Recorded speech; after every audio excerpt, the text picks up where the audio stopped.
বিশ্ববিদ্যালয়ে নির্মাণাধীন ১০ তলা ছাত্রহল ভবনের ছাদের ঢালাইয়ের কাজ চলার সময় হঠাৎ করে তা ধসে ১১ জন শ্রমিক আহত হয়েছেন। বৃহস্পতিবার বিকেলে ময়মনসিংহের ত্রিশালে অবস্থিত জাতীয় কবি কাজী নজরুল ইসলাম বিশ্ববিদ্যালয়ে এই ঘটনা ঘটেছে। ভবনের পূর্ব দক্ষিণ কোণে ঢালাই শুরু হলে সেন্টারিং কাঠামো কেঁপে ওঠে এবং হঠাৎ করেই ছাদটি ধসে পড়ে বলে জানান প্রত্যক্ষদর্শীরা। এতে কর্মরত শ্রমিকরা পড়ে গিয়ে কোমর, হাঁটু ও পিঠে আঘাত পান। এ সময় আহতদের উদ্ধার করে ত্রিশাল উপজেলা স্বাস্থ্য কমপ্লেক্সে চিকিৎসার জন্য পাঠানো হয়।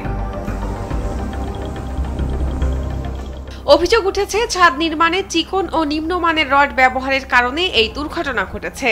শুধু তাই নয়, কিছু জায়গায় লোহার পাইপের পরিবর্তে খুঁটি হিসেবে বাঁশ ও পাটের দড়ি ব্যবহার করা হয়েছে বলে অভিযোগ পাওয়া গেছে।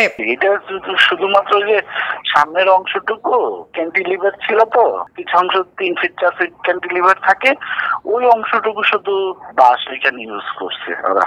আমরা বারবার ওইটা না করছি, বলছে স্যার আমরা একটা করছি, এটা সমস্যা হয় নাই স্যার, এটা হবে না। বৃষ্টির কারণে খুঁটি দুর্বল হয়ে এই দুর্ঘটনা ঘটেছে বলে দাবি করেন প্রকল্পের দায়িত্বে থাকা বিশ্ববিদ্যালয়ের নির্বাহী প্রকৌশলী রাহাত হোসেন দিদার। গতকাল বৃষ্টির কারণে প্রাকৃতিকভাবে ন্যাচারালি কোন একটা সমস্যা হয়েছে, এই কারণে বিষয়টা এই অবস্থা হয়েছে। বৃষ্টির মধ্যে তো ঢালাই হয় নাই। হ্যাঁ, ঢালাই যখন সকালে ওরা ডেট দিয়েছে, আমি সকালে যাওয়ার পরে দেখলাম যে কিছু তখন ওয়েদার ভালো ছিল, তখন ঢালাই করছে। যখন বৃষ্টি আসছে তখন না করে দিয়েছে যে ঢালাই হবে না, পরে অফ করে দিয়েছে। ঠিকাদারি প্রতিষ্ঠান সিএসআই কনস্ট্রাকশন লিমিটেড প্রকল্পটি বাস্তবায়ন করছে বলে জানা গেছে। প্রতিষ্ঠানের কর্তা ব্যক্তিদের সাথে বারবার মোবাইল ফোনে যোগাযোগের চেষ্টা করা হলেও সম্ভব হয়নি।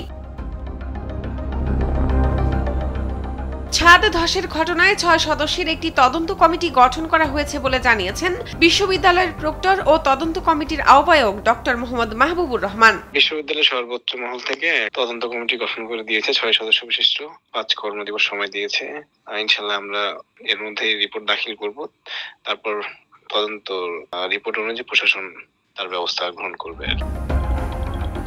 শাহনাজ পারভিন, কালবেলা।